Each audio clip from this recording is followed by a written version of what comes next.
अश्वत्थामा ने वर्णावत के बारे में सुना था, लेकिन कभी देखा नहीं। पिताजी ने कभी वर्णावत की बात भी नहीं की। जब पांडवों के वर्णावत जाने की बात हुई तो अश्वत्थामा को उत्सुकता हुई।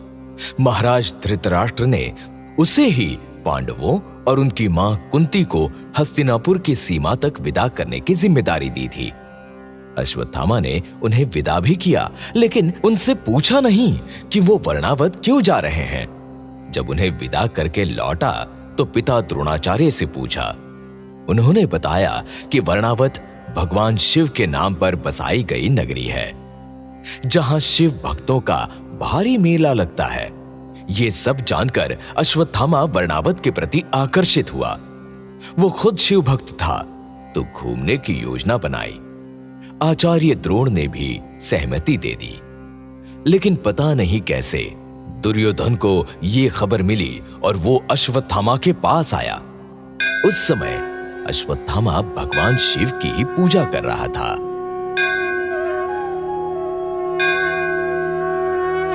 ओम त्र्यंबकं यजामहे सुगंधिं पुष्टिवर्धनम् उर्वारुकमिव बन्धनान् मृत्योर्क्षयमामृतात्।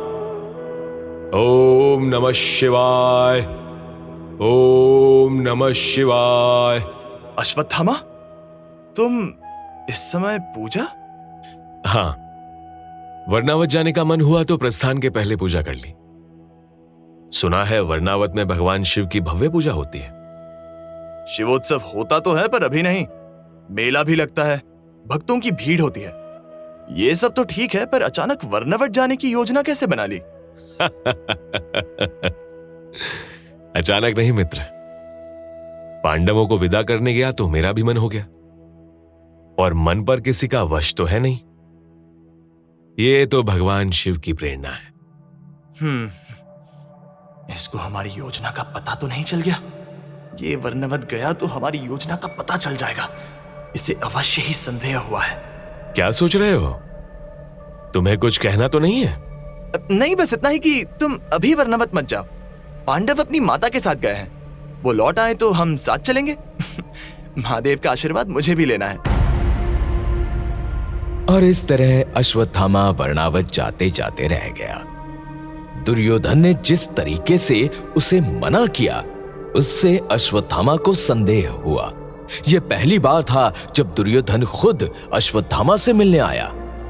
वो अपने को राजा से कम नहीं समझता था, तो उसका खुद आना कोई साधारण बात नहीं थी। अब अश्वत्थामा के मन में ढेर सारे सवाल पैदा हुए, लेकिन चुप रहा। दुर्योधन ने बड़े अधिकार से मना किया तो वो विरोध भी नहीं कर सका। लेकिन उस दिन दुर्योधन अश्वत्थामा के लिए एक रहस्य बन गया। और दुर्योधन ही नहीं, वो कर्ण और शकुनी को भी अभी तक नहीं समझ पाया था। छल कपट जानता ही नहीं था, इसलिए उन्हें समझना आसान भी नहीं था। लेकिन अब उसे बहुत कुछ जानना था, तो वो सीधे महात्मा विदुर के पास गया। उनसे एकांत में मिला और पूछा,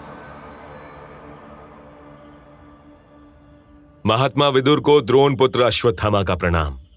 अश्वत्थामा, तुम यहां इस राजभवन में? राजभवन और आश्रम में दूरी ही कितनी है महाराज? कुछ पूछना था तो चला आया। अवश्य पूछो अश्वत्थ।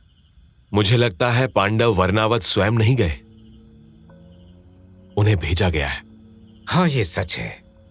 महाराज धृतराष्ट्र ने उन्हें बताया है कि वर्णावत में वार्षिक मेला लगता है, जिसमें कुरुवंशी सम्राट सम्मिलित होते हैं। इस वर्ष युवराज युधिष्ठिर को उनके भाइयों सहित इसलिए भेजा गया कि वहां की प्रजा अपने युवराज को देख ले।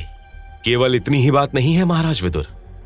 दुर्योधन ने पांडवों और उनकी माता को छोड़कर किसी और को जाने से मना किया, और मुझे मना करने वो स्वयं आया था। ये भी सच है, उसने सबको वहां जाने से मना किया है। शकुनी से कुछ बातचीत भी कर रहा था। आप अधिक विचार ना करें, मुझे षड्यंत्र जैसा कुछ लग रहा है। दुर्योधन भले ही मेरा मित्र है, किंतु मुझे उस पर तनिक भी भरोसा नहीं।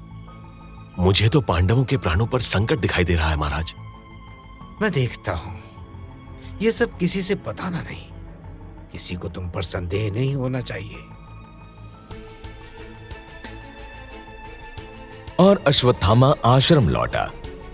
उसने महात्मा विदुर की आंखें खोल दी।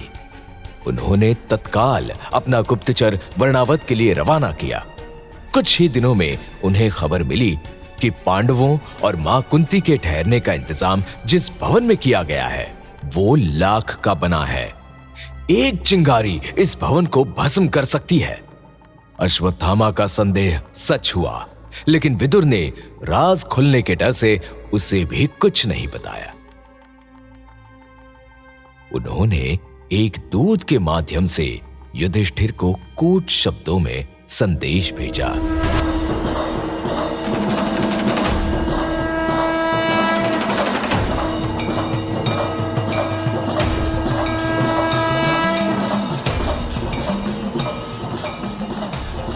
क्षमा करें युवराज युधिष्ठिर, महात्मा विदुर ने आपके लिए गुप्त भाषा में संदेश भेजा है कि जंगल की अग्नि सभी पशुओं को जलाकर भस्म कर देती है, किंतु बिलों में रहने वाले छोटे जीव जंतु अग्नि से अपना बचाव कर लेते हैं। और युवराज, उन्होंने इस संदेश को गुप्त रखने के लिए कहा है। संदेश गुप्त है और गुप्त ही रहेगा। तुम जाओ और उन्हें सूचना देना कि हम पांचों भरत माता कुंती के साथ ही कुशल हैं। और दूत लौट गया। युधिष्ठिर ने अपने भाइयों को गुप्त सूचना के बारे में बताया। हमें इस भवन से बाहर निकलने का प्रबंध करना होगा। नहीं भैया, यहां मुझे बहुत शांति मिलती है। हस्तिनापुर में दुर्योधन की बकवास सुनने से अच्छा है हम सब यही रहे और आपके राज्याभिषेक के समय वापस चले। यहां से हमारा लौटना संभव नहीं है। दुर्योधन ने हमें आग में जलाकर मारने की योजना बनाई है। उसका ये दुस्साहस मैं मार डालूंगा। समझता क्या है? शांत रहो भीम, हम सबके प्राणों पर संकट है। यहां कभी भी आग लग सकती है और हम इस भवन में जलकर भस्म हो सकते हैं। तो आप ही बताएं भैया युधिष्ठिर, हमें करना क्या है? तात विदुर यहां से सुरक्षित निकालने के लिए सुरंग खुदा रहे हैं। इसका पता किसी को भी नहीं है। पुरोचन हमारी मृत्यु बनकर इस भवन में बैठा है। अनुमान है कि इस अमावस की रात को वो इस भवन में आग लगाएगा। हमें सावधान रहना होगा। अब माता जैसे कहे हमें वही करना है। तुम पांचों योग्य हो, ज्ञानी और वीर हो। मुझे तुम लोगों के निर्णय पर भरोसा है। आप चिंता ना करें मां, आपका पुत्र भीम आग की आंच आप तक नहीं आने देगा, किंतु दुर्योधन को इसका दंड मिलना चाहिए। अभी हमें केवल अपनी रक्षा करनी है भीम। शेष बातें हम यहां से निकलने के बाद ही करेंगे। और लगभग 1 साल बाद हस्तिनापुर में आग की तरह खबर फैल गई कि वर्णावत के भवन में आग लगी और पांडव और उनकी माता सभी जलकर राख हो गए। भवन में 7 लोगों के कंकाल मिले।